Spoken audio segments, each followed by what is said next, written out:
back underwater, everybody. The underwater part of this episode is going to be quite short, just grabbing some stone crab claws.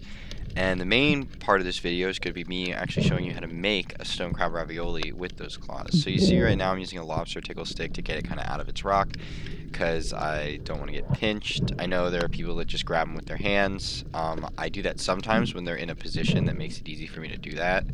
But I find that the tickle stick kind of helps a little bit. Like here, I could have just used my hands, but if I can lift it up with the tickle stick, I find that it makes it much of a smaller chance that I get destroyed by a stone crab claw.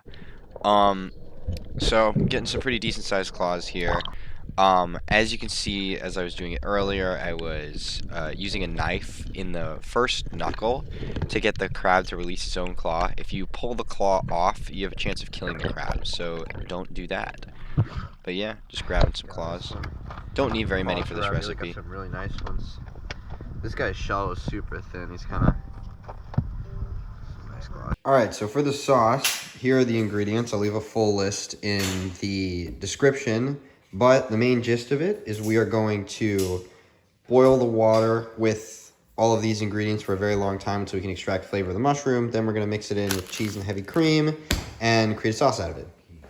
So with your sauce, you want to start by prepping shallots. The whole recipe is going to be linked in the description, but I am going to describe some of the little tricks and stuff that I've figured out with this recipe that make it a little bit better. So you want to cut the shallots into thin kind of strips. That helps with later because you don't want them to be too small when you're caramelizing them in the pan, because then you'll burn them.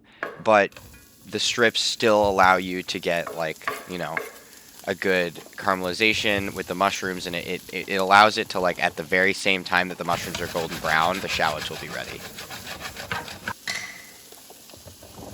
I'm not a chef, but that has worked for me. It also helps with when you're making the sauce. So once it looks like that, you're going to want to deglaze your pan. That means you turn the heat all the way up, and then you add your rice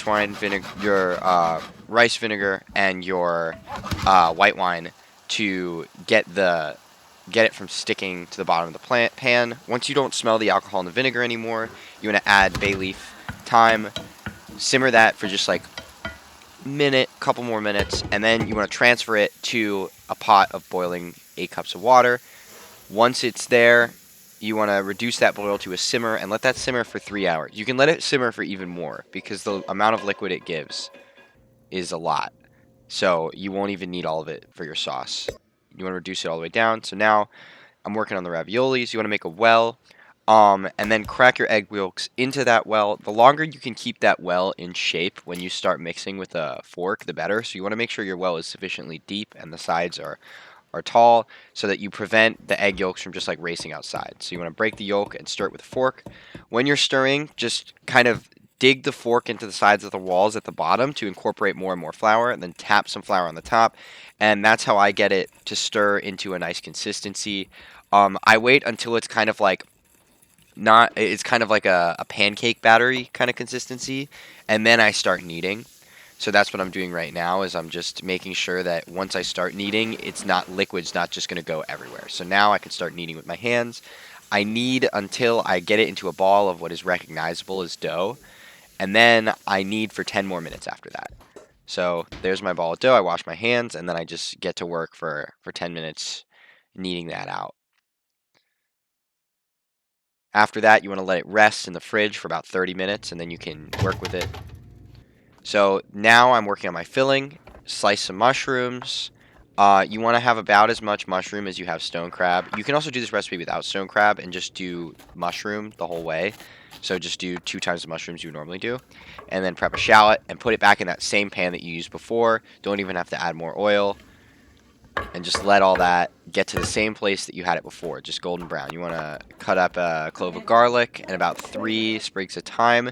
This time with the thyme, though, you want to take the leaves off and cut it up, mince it up with the garlic. I like to not have the stems in there. And you add that towards the end of the cooking process for that, because the garlic and the thyme are pretty fragile. So you add that and then stir it in. and then you only need to cook it for about a couple more minutes before it's ready to take off. Once you've taken it off, let it sit. This is the crab meat, just boiled it, cracked open the claws, and you want to break it apart a little bit. So that's what I was doing with that fork. So you want to put your ricotta cheese and your filling that you've cooked into a food processor after the filling's cooled. Blend it until it's like a paste, basically. Then add your crab meat. You don't want the crab meat to be blended all the way in because you want it to still maintain that texture and consistency of crab.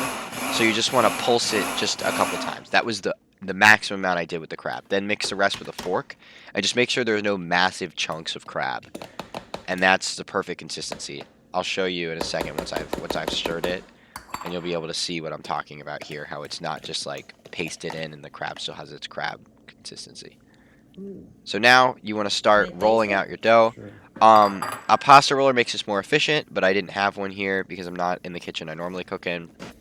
And so I'm using just a roller. When you're using a rolling pin, you want to go thin, because when you think you're thin enough, you're not thin enough. So always, you can go thinner until basically you can't even like lift it up without it tearing.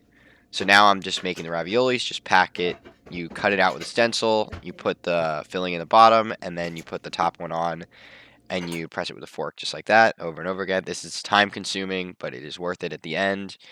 And then you just drop them in. I would recommend dusting them with flour as you're making them so they don't stick together. So your sauce is boiling, so then you want to strain that liquid after the 3 hours. I didn't cook it for 3 hours this time because I was on a time crunch, which is why I have so much broth. I only cook it for about an hour and a half. But you want to strain that out and then mix that with the other ingredients I had listed on the sauce to make the sauce. I didn't record making the sauce because I was running out of time. But there it is. Hope you enjoyed. I sure as hell did. See you next time.